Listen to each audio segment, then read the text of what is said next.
যে প্লেয়ারকে একসময় দেখা যেত ব্রাজিলের মাঠে, আজ তিনি বসুন্ধরা কিংসের প্রাণভোমরা।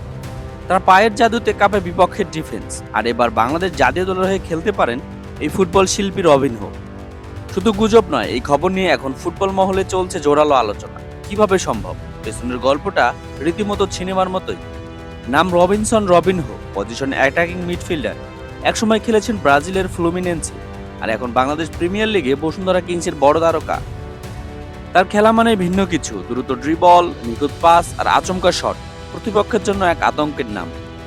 শোনা যাচ্ছে রবিনহো বাংলাদেশের নাগরিকত্ব নেওয়ার ব্যাপারে বেশ আগ্রহী। বাফুফে ইতিমধ্যে বিষয়টা নিয়ে আলোচনা শুরু করেছে। ফিফার নিয়ম অনুযায়ী যদি তিনি নাগরিকত্ব পান এবং আন্তর্জাতিক ম্যাচে ব্রাজিলের হয়ে খেলেন, তাহলে তিনি বাংলাদেশের হয়ে মাঠে নামতে পারবেন। এই এক প্লেয়ার পুরো দলের গেম স্টাইল বদলে দিতে পারেন। তার অভিজ্ঞতা এবং ফুটবল বুদ্ধি তরুণদের শেখাবে। মাঠে আসবে নেতৃত্ব, খেলার গতি ও পরিকল্পনার ছাপ। এটাই হতে পারে বাংলাদেশের ফুটবল এক নতুন অধ্যায়ের শুরু। আপনি কি মনে করেন, রবিনহো কি বাংলাদেশের জার্সি গায়ে দেখা যেতে পারে?